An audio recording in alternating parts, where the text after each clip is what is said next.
வணக்கம். நான் மகேந்திரன். இந்த வீடியோவில் என்ன பார்க்கலாம் அப்படின்னா, +2 முடிச்சுட்டு இன்ஜினியரிங் காலேஜ் ஜாயின் பண்ணணும் அப்படின்னு நினைக்கிற ஸ்டூடெண்ட்ஸுக்கும், ஒரு பசங்களை நல்ல ஒரு கல்லூரியில் சேர்த்தணும்னு நினைக்கிற பேரண்ட்ஸுக்காகவும் இந்த வீடியோ. எப்படி ஒரு இன்ஜினியரிங் காலேஜை நீங்கள் சூஸ் பண்ணுறது அப்படிங்கிறத பற்றி இந்த வீடியோவில் நான் எக்ஸ்பிளைன் பண்ணுறேன். என்னோடய பேர் மகேந்திரன், அசிஸ்டன்ட் ப்ரொஃபஸர். ஒரு தனியார் பொறியியல் கல்லூரியில் 10 வருஷமாக நான் ஒர்க் பண்ணிகிட்ருக்கேன். என்னோடய எக்ஸ்பீரியன்ஸை நான் உங்களுக்கு சொல்கிறேன். ஒரு மாணவர்களுக்கு எப்படி ஒரு இன்ஜினியரிங் காலேஜை சூஸ் பண்ணணும் அப்படிங்கிறத நான் உங்களுக்கு சொல்கிறேன். ஓகேங்களா? ஓகே. ஃபஸ்ட்டு நீங்கள் பார்க்க வேண்டியது, ஒரு கல்லூரியில் நீங்கள் சேர்கிறதுக்கு முன்னாடி நீங்கள் எந்த கோர்ஸ் வேணாலும் சூஸ் பண்ணியிருக்கலாம். அதுக்கு முதல்ல நீங்கள் அந்த கல்லூரியில் அந்த டிபார்ட்மெண்ட் சூஸ் பண்ணியிருக்கீங்கன்னா, அந்த டிபார்ட்மெண்ட்டில் இருக்க சிலபஸை, அந்த சப்ஜெக்ட்டு எல்லாம் தெளிவாக நடத்துகிறாங்களா, கல்லூரி கரெக்டாக செயல்படுதா அப்படிங்கிறத பார்க்கணும். சரிங்களா? 1. 2வது, லெபார்ட்ரி வசதிகள் உங்களுக்கு ப்ரொவைட் பண்ணியிருக்காங்களா, அந்த லெபார்ட்ரி கோர்ஸ், அதை லேப் முறையாக நடக்குதா, அதாவது செய்முறை ப்ராக்டிக்கல் எக்ஸ்பெரிமெண்ட்டாக நீங்கள் படிப்பீங்க, அது சரியாக நடக்குதான்னு பார்க்கணும். இது எதுக்குன்னா, ஒரு இன்ஜினியரிங் காலேஜில் 4 வருஷம் ப்ராக்டிக்கல் அப்படிங்கிறது ரொம்ப ரொம்ப முக்கியம்.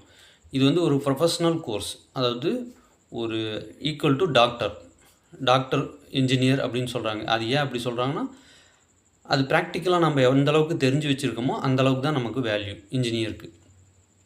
டாக்டருக்கு எதுக்கு அவ்வளோ மதிப்பு மரியாதையும் இருக்குது அப்படின்னா, அவங்க எல்லாமே ப்ராக்டிக்கலாக தெரியும், அதனால் அவங்களுக்கு அந்த மரியாதை இருக்குது. அதே மாதிரி தான் இன்ஜினியரிங்லேயும் ப்ராக்டிக்கலாக எந்த அளவுக்கு தெரியுதோ அந்தளவுக்கு தான் மரியாதை.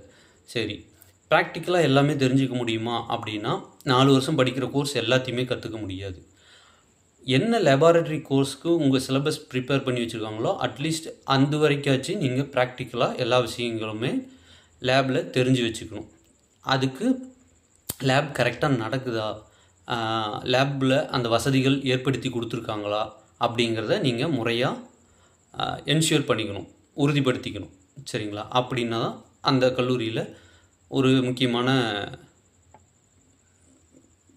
ஒரு க்ரைட்டீரியாவை நம்ம வச்சுக்கலாம். லெபார்ட்ரி வசதிகள், அப்புறம் அகாடமிக் கிளாஸ் ரூம் எப்படி இருக்குது, அது கரெக்டாக ப்ராப்பராக நடக்குதா அப்படிங்கிறத என்ஷூர் பண்ணிட்டீங்கன்னா 2 டிக் பாக்ஸில் நீங்கள் டிக் போட்டுக்கலாம். அடுத்தது, ஃபேக்கல்ட்டியோட குவாலிட்டி, ஃபேக்கல்ட்டி கரெக்டாக நடத்துகிறாங்களா, அவங்க குவாலிட்டி எப்படி இருக்குது அப்படிங்கிறத நீங்கள் என்ஷூர் பண்ணிக்கணும். அடுத்தது, ஃபேக்கல்ட்டியை மரியாதை கொடுக்குறாங்களா, அந்த மேனேஜ்மெண்ட் ஃபேக்கல்ட்டிக்கு மரியாதை கொடுக்குறாங்களா, என்ன மரியாதை, சேலரி கரெக்டாக கொடுக்குறாங்களா, ஃபேக்கல்ட்டிக்கு உண்டான ரெஸ்பெக்ட் அந்த கல்லூரி நிர்வாகம் அவங்களுக்கு கொடுக்குதா அப்படிங்கிறது நீங்கள் என்ஷூர் பண்ணிக்கணும். எதுக்காக நான் இதை சொல்கிறேன் அப்படின்னா, கல்லூரியில் நடக்கிறது டீச்சிங் லேர்னிங் ப்ராசஸ், அதாவது கற்றலும் கற்பித்தலும் தான் நடக்குது. இதை நீங்கள் யாரும் ஸ்கேல் வச்சு மானிட்டர் பண்ணி ஃபேக்கல்ட்டியை மெஷர் பண்ண முடியாது. நீங்கள் அவங்களோட மனநிலை சரியான முறையில் இருந்தால் மட்டும்தான் அந்த கற்பித்தல் அப்படிங்கிறது சரியாக மாணவர்களுக்கு போய் சேரும். நீங்கள் ஆசிரியர்களை சரியான முறையில் நடத்தாத நிர்வாகமாக இருந்துச்சு அப்படின்னா, கற்பித்தல் அதுக்குண்டான மாதிரி தான் போகும். நீங்கள் ஃபேக்கல்ட்டி ரொம்ப டார்ச்சர் பண்ணி பண்ணுறாங்க அப்படின்னா, அவங்களுக்கு உண்டான முறையில் தான் அவங்க நடத்துவாங்க. அது சரியான முறையில் கற்பித்தல் போய் சேராது அப்படிங்கிறது என்னோடய கருத்து. அதை மானிட்டர் பண்ணுவாங்க, அது வேறு மாதிரி ட்ரீட்மெண்ட் பண்ணுவாங்க.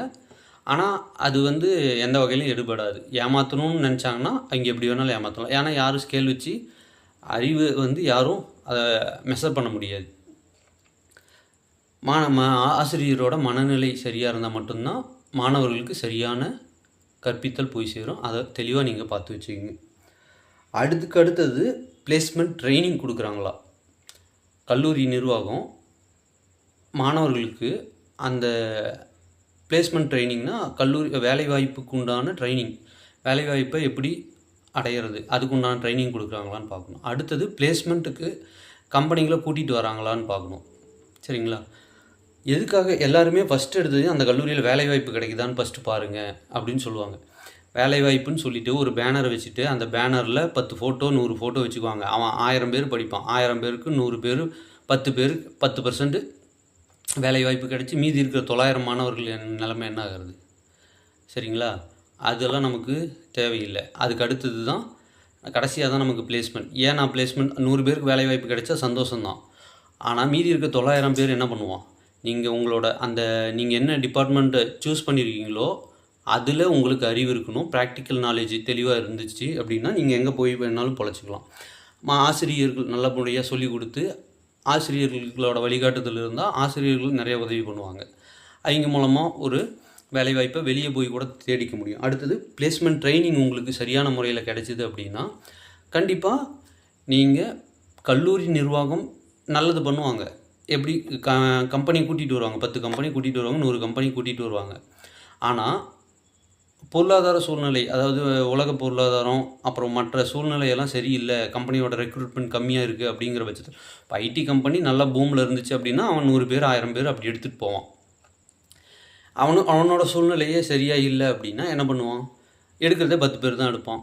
நம்ம 100 பேர் 1000 பேர் போனோம்னா 10 பேர் தான் எடுத்துகிட்டு போவான். அடுத்து இன்னொரு கம்பெனி கூட்டிகிட்டு வான், அவன் 5 பேர் 10 பேர் தான் எடுப்பான். இப்படி கூட்டிகிட்டு வந்து நமக்கு பிளேஸ்மெண்ட் பண்ணி வச்சாலும் நம்ம படிக்கிற அத்தனை மாணவர்களையும் எந்த அளவுக்கு நல்ல பெரிய கம்பெனியில் பிளேஸ்மெண்ட் பண்ணி வைப்பாங்க அப்படிங்கிறது சொல்ல முடியாது. ஆனால் நமக்குள்ளே இன்பில்ட்டாக அந்த குவாலிட்டியை நீங்கள் வளர்த்துக்கிட்டீங்க, மாணவர்களுக்கு கிடைச்சிருச்சு அப்படின்னா கண்டிப்பாக எங்கே போனாலும் நம்ம வந்து சர்வைவல் ஆகிக்க முடியும். பேசிக் நீங்கள் படிக்கிற கோர்ஸுக்கான சப்ஜெக்ட் நாலேஜ் உங்களுக்கு தெளிவாக இருக்குது, ப்ராக்டிக்கல் நாலேஜ் தெளிவாக இருக்குது, சாஃப்ட் ஸ்கில் உங்களுக்கு சொல்லி தந்துருக்குறாங்க.